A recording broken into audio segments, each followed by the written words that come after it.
The following program may contain coarse language, violence, nudity, mature subject matter, or scenes which may not be suitable for all viewers. Viewer discretion is advised. All Hit Radio.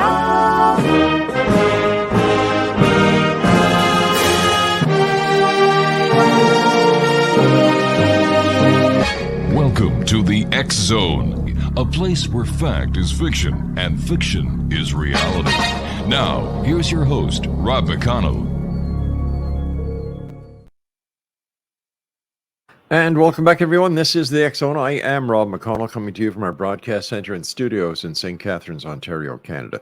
If you'd like to send me an email, xzone@xzoneradiotv.com, on all social media sites, X Zone Radio TV. And we're coming to you tonight around the world on the Talkstar Radio Network, Mutual Broadcast Network, X Zone Broadcast Network, and on the X Zone TV channel, that is channel 54 on Simul TV. And to subscribe to Simul TV and the great channels that they have for you, visit www.simultv.com.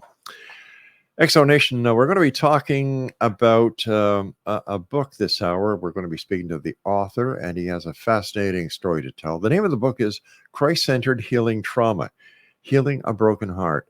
Joining me now is Norm, and I hope I pronounce your family name right, WIELSCH? Welsh. Thank you very much for joining us, Norm. I've been looking forward to talking to you all day. Tell our audience a little bit about yourself, please, Norm. Well, I grew up as an auto mechanic. Actually, I grew up in Port Coquitlam, Canada. And then my parents moved down here to LA area. And now I grew up basically in the San Francisco Bay Area. I was a police officer at the age of about 24 after working on cars. And I had no clue where that would lead me. And it was a fun and good career, but it ended up not being too healthy for me emotionally and mentally. Why did you want to become a police officer? And I'm asking you this because I'm a former member myself. Oh, really? I didn't know that. Yeah, and your story resonated with me, very much so.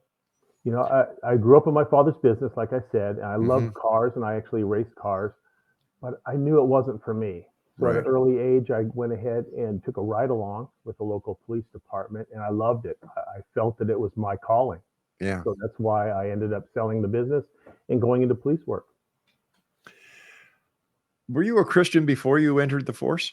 No, I never believed in God, mostly because the things that I've seen, I couldn't justify believing in God when there's so many bad things were happening.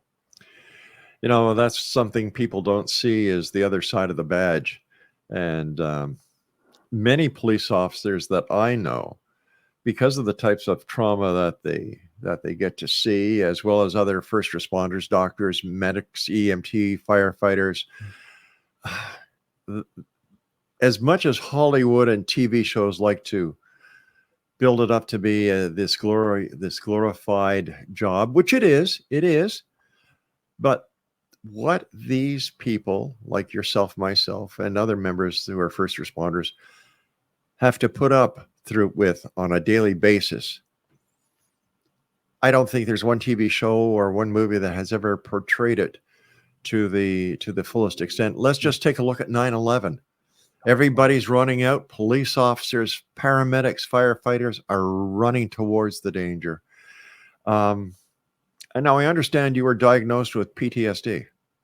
Yes, about 12 years in. My dad was a military man, so I was taught at a very early age just to push down your emotions. You know, don't cry, don't exhibit any emotions at all. And I was real good at it. You know, one of my very first calls was an airplane crash into a shopping mall on 23rd of December, so just a couple days before Christmas, where the plane literally went through the ceiling and 50 yards away from where Santa was. And it was a horrific scene, and that was my entry into police work.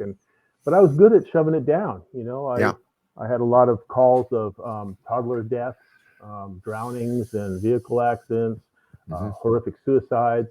Yeah. But I was always able to push it down. I think that's a sign of a good officer, but of a bad human being, right? Not a bad human being, but it's not good for us to push these down. And pretty soon, after about 12 years, I was experiencing a lot of anxiety attacks, panic attacks, and started having nightmares. And yes, I was diagnosed at that time with PTSD. Yeah. It's a totally different world out there from the front seat of a cruiser, as well as the first responding that you do. I don't think any member of the force or any emergency responder ever forgets that first case that they attend. So once you were diagnosed with PTSD, what happened?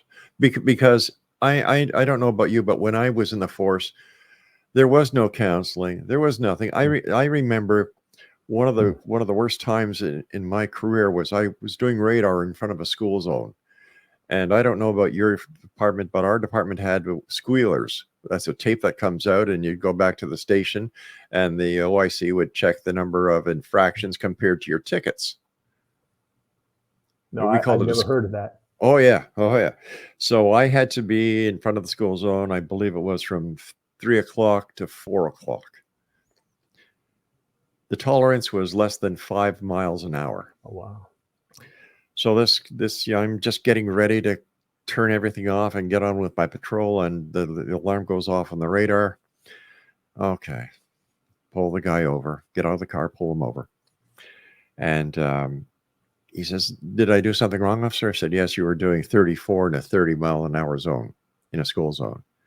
He says, "You know what, officer? I'm sorry. I'm really sorry. My wife and I are new to this neighborhood, and it makes me feel good knowing that you people are out there doing your job." So, you go back to the cruiser, you run them through, through the system. Guy's cleaner than a whistle. Got to give him a ticket. Get out of the car, give him the ticket. He says, "Thank you very much, officer." He shakes my hand. And he leaves. He's with his wife. Newlyweds, new to the neighborhood. I'm in the back. I go back to my car, and I'm saying, "Oh, geez." So you write the information on the back of the ticket, just in case it goes to court. A few minutes later, this car comes terrassing towards me. And she says, "Officer, you better get to that corner. Bad accident. I'm sure somebody's dead." And I'm saying, "Well, wait a minute. The only car that went that way was the car I stopped." I get to the corner. One hell of an accident. He was killed at the scene. His wife is quadriplegic. And the lady who hit him was drunk, a member of the special part of society. She got off scot-free. I had to go back to the station, and I'm saying, "Oh, this is nuts." And the chief comes in. He says, "What are you doing here?" I told him. He says, "Listen, if you can't take it, put your badge and your gun on the counter and go home and don't come back. If you want to stay, go out and give more tickets." And that was the old way of thinking. Well, that's the way I grew up, definitely. Yeah. My very first fight was actually in the police academy. They teach only use as much force as necessary. So I'm chasing down this parolee at large in the middle of the night. I catch him. We wrestle, and I ended up getting a hold of him and arresting him. And I bring him back to the jail. I put him in the cell. And what happened was I had my knees were tore out of my pants. And my shirt was all dirty. And this old wily sergeant comes up, and he's looking at me up and down, shaking his head. He goes back into the cell, looks in the cell. Then he comes back out and he says, "I'm really disappointed in you. You look like this, and the guy in there has no broken bones whatsoever. If you ever do this again, you'll be walking a beat down the waterfront." In other words, beat the guy up, right? Yeah. And that's the old school way to do it. In the police academy, they had 3-hour block on PTSD. It wasn't really on PTSD. It was just job stress. Eat right, work out, and get your sleep.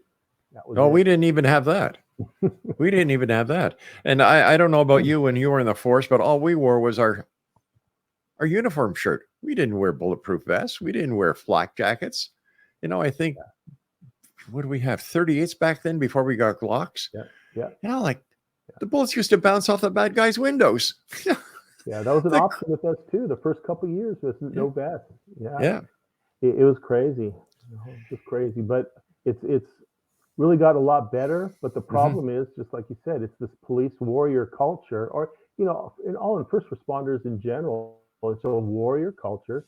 Like you said, people run away, we go run in, Yeah. and you can't appear weak, right? If I were to have gone to my superiors and say, hey, I last night I stuck a gun in my mouth and I really was contemplating suicide, that'd be it. I'd be done. Yeah. And my career would be over, and nobody else would ever work with me again. And this is why we have to stop the stigma of this, and that's why I'm trying to go out and talk about it, because not everyone is going to go as far as I went, because I kind of went off the deep end. But we need to get out the word that it's okay to ask for help. Yeah. I too have PTSD, so I know exactly how you feel, my friend. You and I have to take our first break, Norm. Thanks very much for coming on the show, and we'll be back on the other side of this break as the X Zone continues with yours truly, Rob McConnell, from our broadcast center and studios in St. Catharines, Ontario, Canada. Don't go away.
Exonation, Norm Walsh is our special guest this hour. His website is Christ-centeredhealing.com.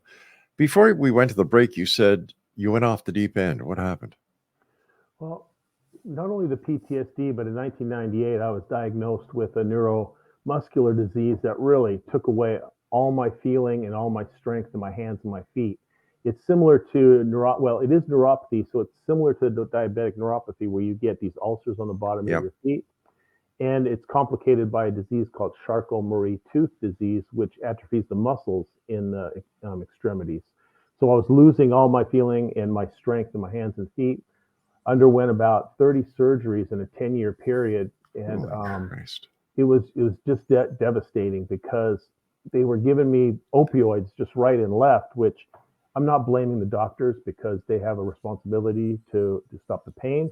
But due to my poor coping mechanisms, I ended up using the pills in order to combat the emotions that I was feeling. So in other words, when I felt anxiety or stress, I would pop a couple of the Vicodin or Demerol, and I would feel better. So that was going on for about 10 years. And during that time, I was still working, and I ended up getting promoted. But now I didn't admit it at the time, but now looking back, I was basically a pill addict, a working pill addict. And I got promoted to commander, and I was in charge of a narcotic task force at that time. Well, wait a sec, hold on. You were in charge of the narcotics, and you were, okay. Yeah, Yeah. it's hard, hypocritical, right? Well, Um, but I never drank alcohol. All my friends were okay. drinking, and Yeah. most of the guys I knew, they were drinking. So Yeah. in my mind, it was like, well, wait a minute, these are prescription meds. It's nothing big. It's making me get through the day. We Yeah. all, when we're addicted, we all make excuses and we all justify our actions. Yeah. Many nights were spent at the local pub after shift. Yeah. So I understand. I understand, but it must have put you in a very compromising situation. Well, nobody knew about it until a little bit later. And then, so I was dealing with both those things. And then finally, the last straw was I had a daughter that was about 24 at the time, and she ended up getting liver tumors. Oh my And God. it was a really poor diagnosis, and only UCLA Medical Center down in LA could do the surgery, and they gave her a 50% survival of the surgery chances. And then I just went off the deep end. I didn't care anymore. I didn't know it at the time, but now looking back, I basically was in a self-destructive mode. I was doing whatever I could. I was doing very, very, very dangerous things in work. I was putting myself in dangerous situations where I was almost hoping that maybe I would get shot and killed so I could go out the easy way, right? And then die a hero instead of dying from this disease or just dying from a bullet to my head for myself. And I ended up listening to a guy who I thought was a friend who wasn't. Again, this isn't his fault. I made these decisions, so I'm not blaming him, but I'm just telling you what Right. happened. And he was needed some money, and he ended up needing some drugs to sell to get this money. And I ended up stealing some drugs out of the evidence room to give to him. And to show you how bad of a drug dealer I was, the first drug deal, I was caught. So after 16 years of being a narcotics agent, my first drug deal, I was caught. But good thing. I mean, that was God working in my life, I believe. What kind of a sentence did you get? 14 years. My Lord. Here in the States, we have a 10-year mandatory minimum for 28 grams of methamphetamine. So it ended up being a 14-year sentence. He gave me an extra 4 years just for my job, which I get and I understand. And it was worth it. If God came down right now and said that, hey, let's do a do-over, and I'll make it so you don't have to go to prison, I wouldn't change a thing, because I learned so many things in prison about why people do the things they do, the difference between us and them, because that's the police mentality is cops versus everybody else, Good guys versus bad guys. Yeah, or not even bad guys. Everybody, even if you're a victim. I mean, I gave up friends because they had a DUI, and I gave up friends because they smoked marijuana, and it's crazy. It was just dumb. Hey, I can't associate with this guy no more. And so I learned so many things, and I became a much better person, And even though I love police work, I'm a better person now, and I enjoy myself. I enjoy being who I am, and I'm comfortable with who I am, and I like my life, which I never did before. How's your daughter? Actually, God healed her. It's just amazing. It's oh, that's fantastic. I know we don't have brother. the time, but we went through. We prayed for her, and the doctors said it was miraculous. They don't know how it happened, but the liver has clean tissue now, and she's 32 or 33 now, and no problem. So, that's one of the reasons why I truly believe in God now, is he really moved in my life. Let me ask you this before we talk some more about your book. What was it like for you as a former cop being in prison? Did these prisoners know who you were and what you did? Well, at first, the first year, I was in a suicide cell all by myself, being in solitary confinement for 3 days. Every 3 days, they would let me out for 1 hour, and then that was it. So the first year was very, very difficult, but it gave me an opportunity to reflect, to read the Bible, study. So it wasn't all that bad, but it was rough. I wouldn't wish solitary confinement on my worst enemy. So then when they sent me to the federal prison in Fort Worth, Texas, there was a lot of cops there, but I lied. I said that I was a fireman because everybody Right. loves firemen. You know, they hate cops that love firemen.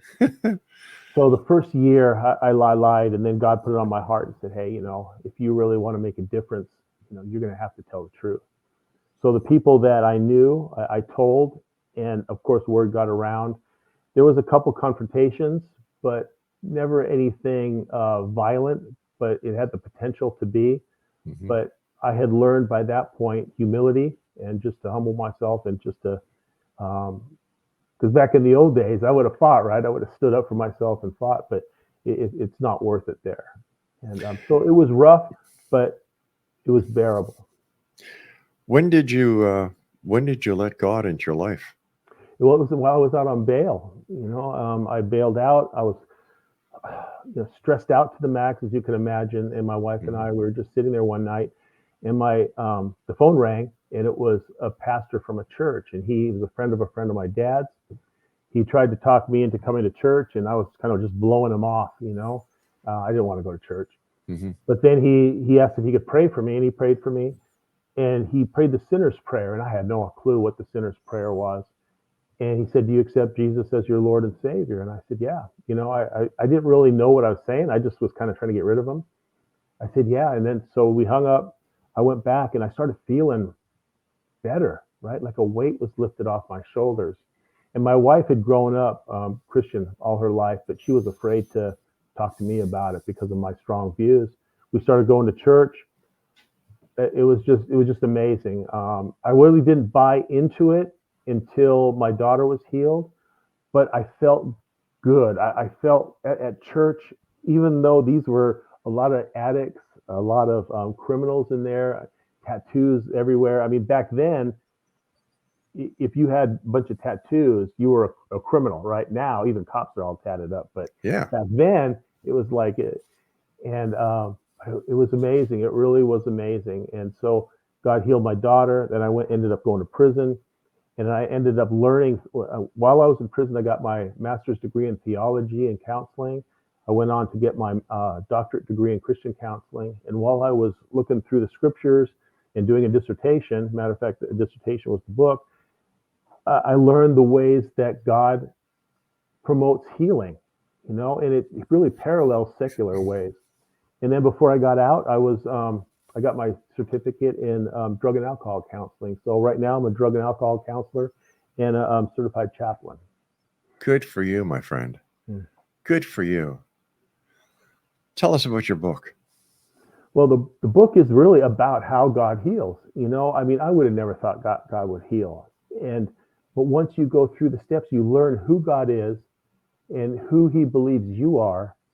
It's freeing, right? It's truly freeing. Now, there's a lot of work you got to do. You got to look in and you got to look your responsibility for your trauma, because we all have our part in our traumas, and we got to ask for forgiveness, and we have to forgive those who injured us. So it's a lot of journaling and a lot of self examination.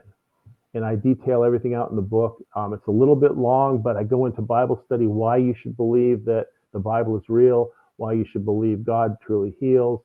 And then I go into all your emotions, you know, why we have these emotions and how they negatively affect us, and go into prayer. And so it's an all-inclusive kind of book.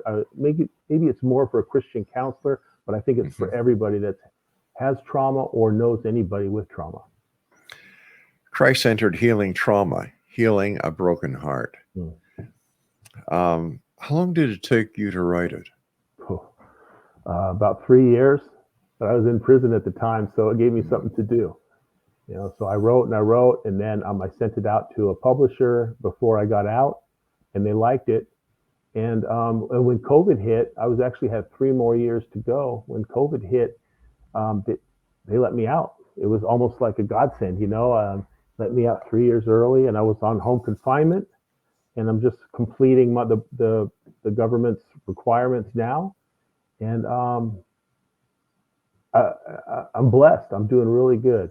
I'm really happy that the way things came out. Now I'm still suffering a lot of guilt and shame from the things I did, you know, because I was trusted to do a job, and I I betrayed that trust, and I betrayed a lot of officers that are hardworking, honest guys that got a lot of scrutiny because of what I did.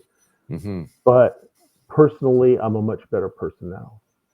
Sounds like you had two miracles that I can see. Number one, the miracle of the curing of your daughter, and number two, being released early. And what was it like when you were in prison? You found Christ. You've got this weight being taken off your shoulder, and the fog is lifting. You know, and you realize that, hey, here I am. I'm on a mission. How did that make you feel? You know, looking back, I just can't believe some of the things, the situations that I was put in. I mean, when I went to a minimum security prison, the chaplain there just basically gave me the keys to the chapel and said, hey, you know, I just don't have time to come to minimum security. I'm in maximum security. Just run the church. So I ran the church. I did the sermons. We did classes. I counseled people. I mean, it was technically informally, but I counseled people. And I learned so much about what makes people tick, right? When you go to the police academy, they say, okay, you know, this person possesses drugs or uses drugs. They're wrong. It's bad. You should be arrested. Yeah. Well, I think we need to look at more of a bigger picture. If we really want to solve these problems, we got to look at the bigger picture and say, okay, why are these people using drugs?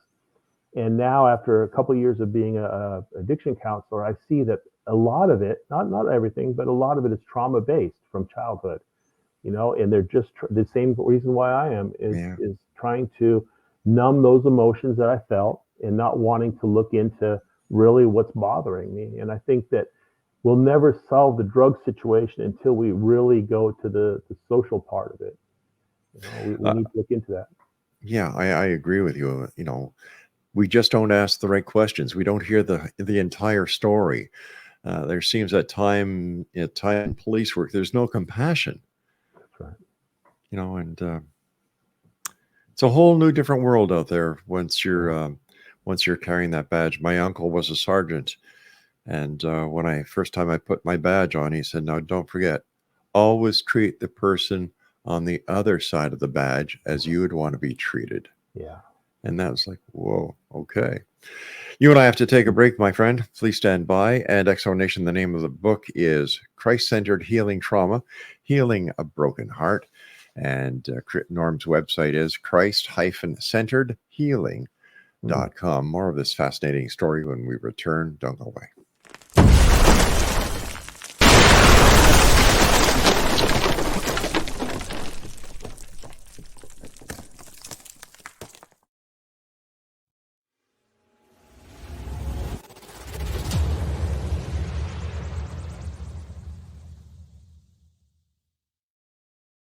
So I was watching the X Zone TV channel last night when I was abducted by aliens, and they kept repeating to me over and over again, simultv.com, simultv.com. What's simultv.com? That's what I asked them. They had it written on the side of their UFO. How do you spell that? UFO. No, I mean simultv.com. simultv.com. simultv.com. Right. simultv.com. Interesting that you were abducted by aliens in a simultv.com UFO last night. Oh, yeah? Yeah. Now that you mention it, I remember now last night I was awakened from a deep sleep. My great-grandmother was standing there. She said she'd come from the hereafter to tell me about simultv.com. She even spelled it out for me. simultv.com, sonny boy. simultv.com. simultv.com, sonny boy. Wow. Yeah. Guys, you'll never guess what my psychic guru just told me. simultv.com. Exactly. Are you guys psychic too? Of course. We all know about simultv.com. simultv.com.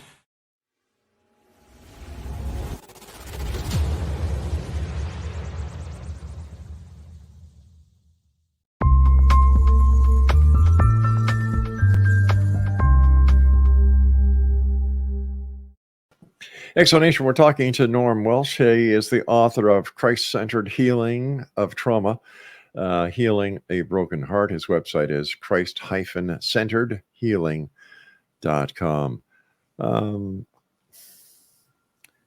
What kind of feedback are you getting now from those who know you and those who know what happened, you know, with the arrest, the addiction, and the prison time? Well, guys I worked with, They won't have anything to do with me. They just stay far away from me. I don't know if they're afraid that they will be thought of as a conspirator or what. I probably would have done the same thing back then and not having the epiphany I had, because like we said earlier, it's us against them.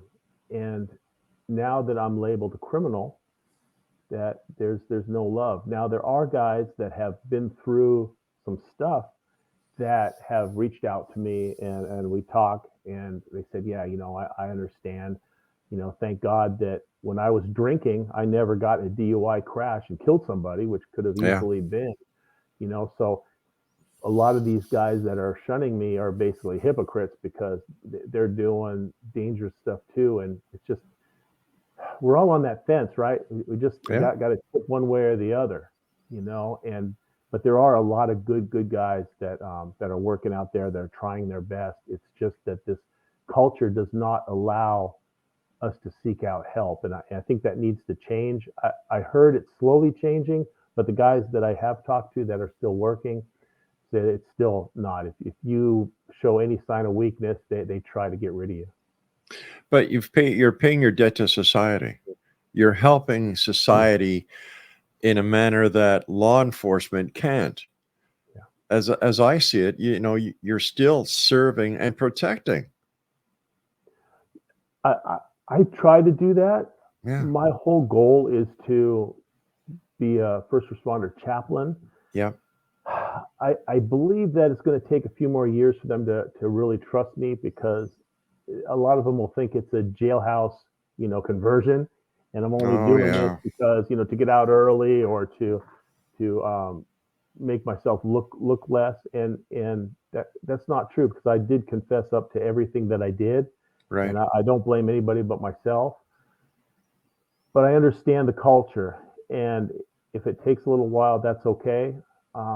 But those that are non-first responders, like people in the church, people that have suffered other types of trauma that's outside of the first responder community, are being received real well, a lot better than I ever thought I would, because that guilt and shame is still there. I mean, when I go into a crowded place, I kind of put my head down and I kind of try to be inconspicuous because I'm afraid to be recognized. But I mean, that's 12 years ago and nobody should ever recognize you, but it still plays on your psyche, right? That Sure. guilt, shame. But I do get a lot of good response from people that are not in law enforcement. If you don't mind, can we just talk about your daughter's healing? Sure. Yeah. So tell me the story. Your daughter was diagnosed with So just before my arrest, right. she was diagnosed with these tumors on her liver. Right. And there was one tumor that was wrapped around an artery, and that was the one that was really dangerous. And when they told us that we had to send her down to UCLA and she might not survive the surgery, I just freaked out. I don't and that's blame when you. I went that spiral, because so many things were hitting me at all times. It was my personal health, because then I was thinking that her issues were related to me because my DNA was flawed. I was going through some serious illnesses and mental illness that I knew, but I didn't accept. So I blamed her illness on me, right? So I put all that weight on me. Then it was the pills, and it was the PTSD. So all this stuff was going on, and I just imploded. But what happened was that after we started going to church, all my kids were saved, and that was another huge blessing that happened from this all. I have the guarantee that they're all going to heaven. So what happened was, it's really interesting. She was supposed to do a biopsy, and the Sunday before the biopsy, our pastor in mid-sermon, he stopped in the middle of the sermon and said, "I want to pray for Norm's daughter, Jennifer," because by this time they knew who I was. I was going there long enough. He prayed for her with the whole congregation, and it was really moving. It was really moving. So we go to the biopsy. Biopsy is good. We go to the doctor's appointment a few weeks later, and the doctor says, "Hey, I need another scan." And so we did another, I think it was a CT scan. And when we came back there, he put both scans up, and one was clean, and the other one, the tumors are a light area on the liver comes out dark, and the light areas are the tumors, and one had no light areas. And he looked at me and he goes, I don't know what to say. I've never seen this before. The liver tissue is normal, and there's no more tumors. And then I got mad. I mean, I really freaked out because I thought it was an improper diagnosis, you know. And I started yelling at him. And he said, no, I have secondary opinions here from UCLA. And I looked through it.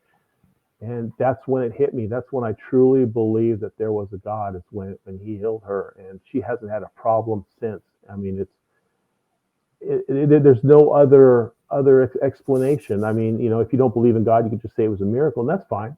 You know, I'm not trying to push God on anybody, but for me, I truly believe it was the healing from God. And I truly believe that God knew that in order for me to fully believe, I needed to have something big happen. Yeah.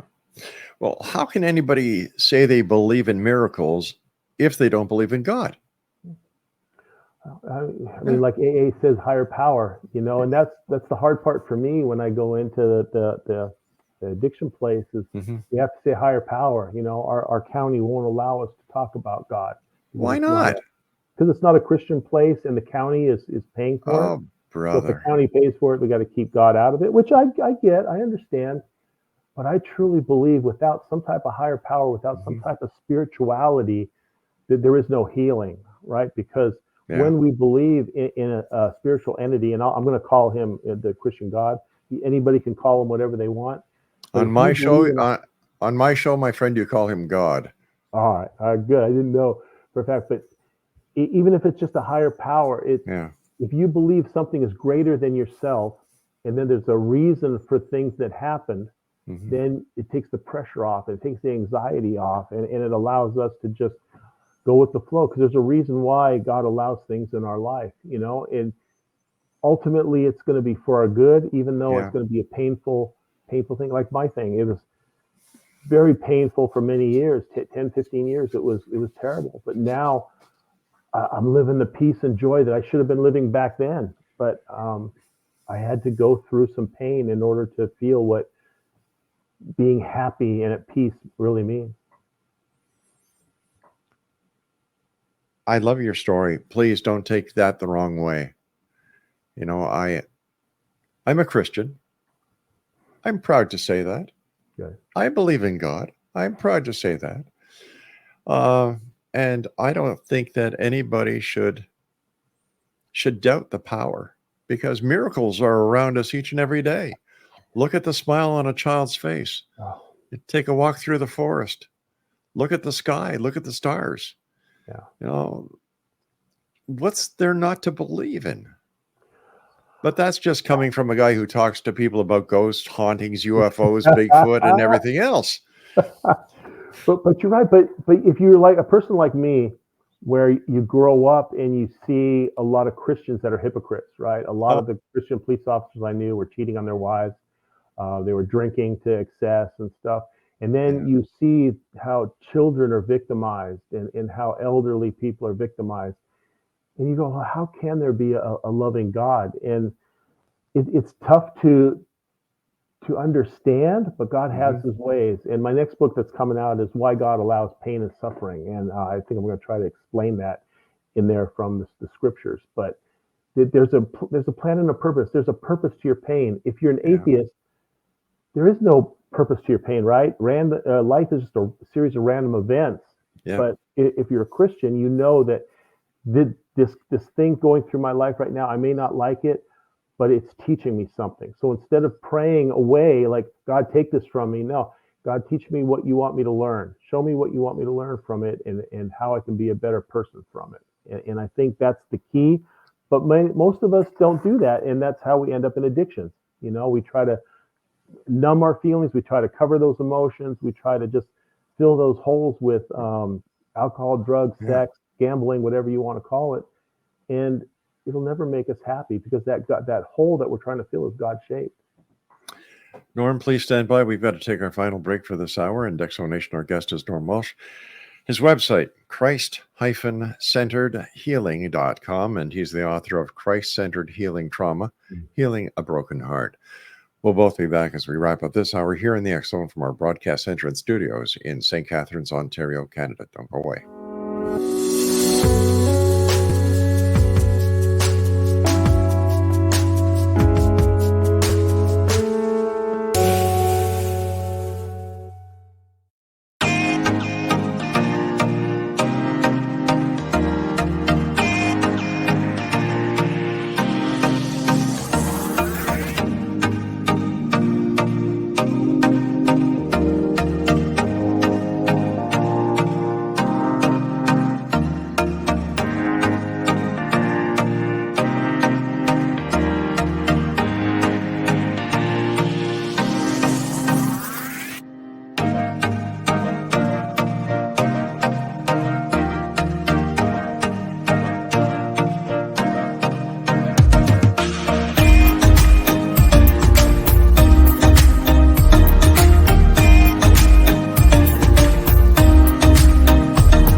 Welcome back, everyone. Don't forget, you can watch some other great shows on the X Zone Broadcast Network by going to www.xzbn.net, including A Different Perspective with Kevin Randall.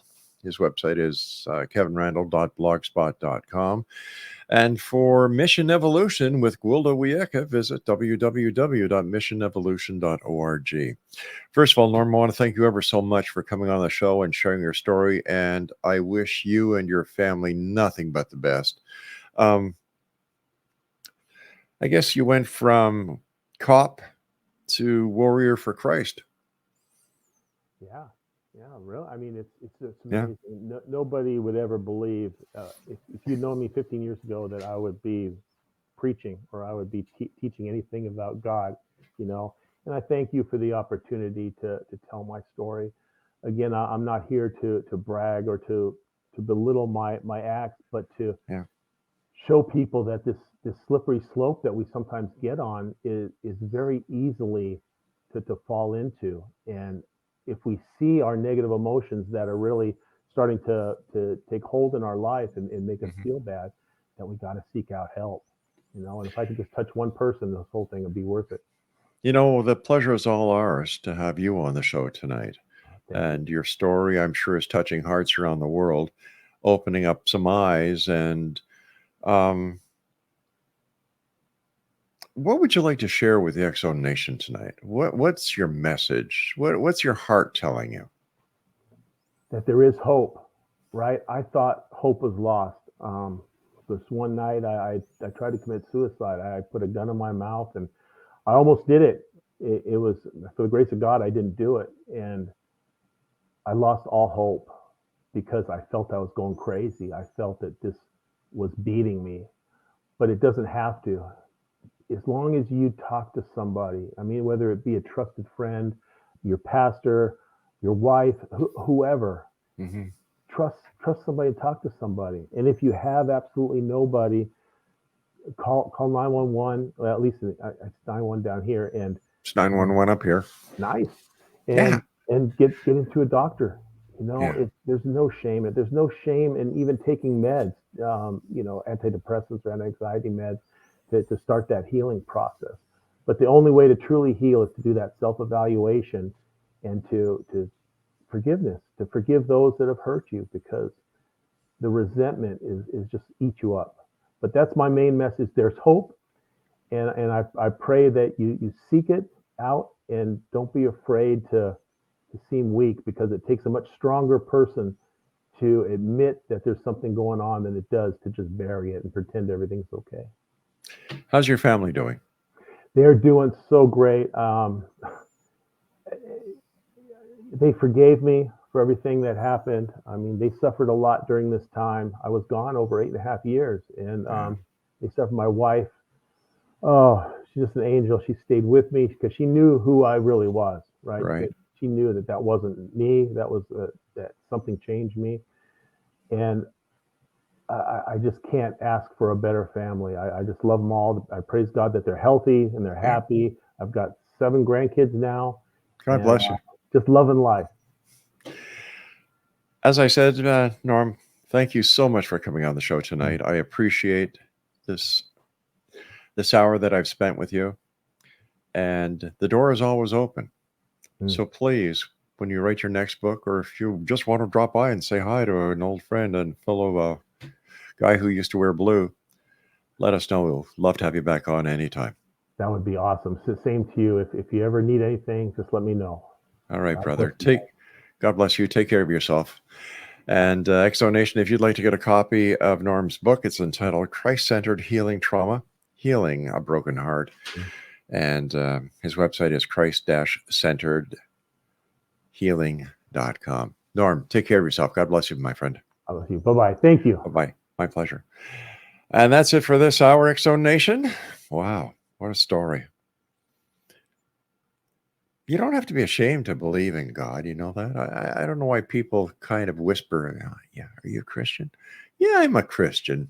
Yeah, I go to church. Yes, I believe. I celebrate Christmas. I celebrate Easter. I've seen miracles, both as a police officer and doing this very show. I've seen miracles, because the main focus of this show is to touch one heart each and every night. And I believe that tonight, listening to Norm's interview, a lot of hearts were touched. This is the X Zone. I am Rob McConnell, and we'll be back on the top of the hour. Don't go away.